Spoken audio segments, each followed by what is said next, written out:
بسم اللہ الرحمن الرحیم. میرے پاکستان کی خواتین حضرات، بزرگوں، بچوں، السلام علیکم.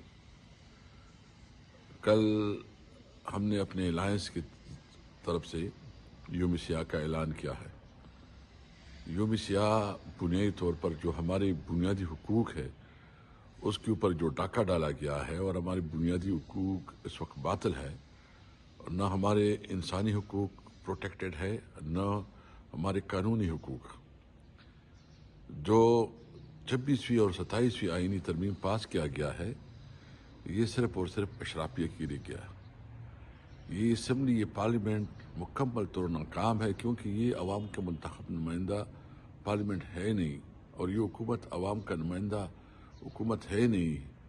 جس طرح اس حکومت کو بنایا گیا ہے، تو اس سے یہ بات عوام کو میسج دیا گیا ہے کہ ابھی جو پارلیمنٹ میں جائیں گے، جو عوام کے پاس حق تھا ووٹ کا، وہ ووٹ کا حق اس سے چھینا گیا ہے. ابھی وہ ووٹ کی کوئی ویلیو نہیں رہی. ووٹ کو عزت دو والے نے سب سے زیادہ ظلم اس ووٹ کے اوپر کیا کہ ووٹ ایک کو ملتے ہیں اور پارلیمنٹ میں دوسرے لوگ بیٹھتے ہیں، اور پارلیمنٹ 47 کی حکومت جس طرح قانون سازی کر رہی ہے، اس لیے یہ عوامی مفاد کے خلاف قانون سازی کر رہی ہے. یہ آئین کے خلاف ایک قانون، جو ہمارا آئین ہے یہ اس کی بنیادی روح کے خلاف ہے.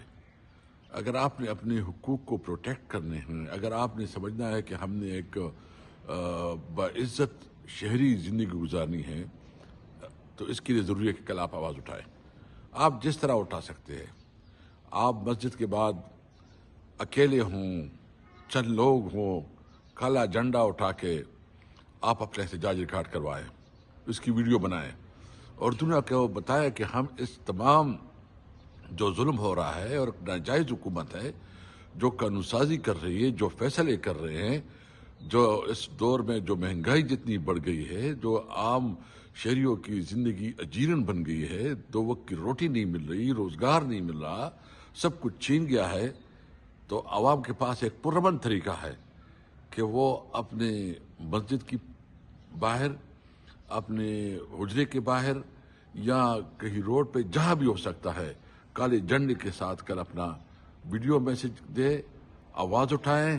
ہم سب نے یہ اعلان کرنا ہے کہ امریت مرد آباد، جمہوریت زندہ باد، اور جتنے سیاسی قیدی ہے عمران خان، ان کے تمام ساتھیوں کو انصاف کے مطابق، میرٹ کے مطابق رہا کیا جائے. اور جو ظلم اور جبر ہے، اس کے خلاف ہم اپنے عوام سے اپیل کرتے ہیں کہ آئیں، جمعے کو آواز اٹھائیں. پاکستان زندہ باد.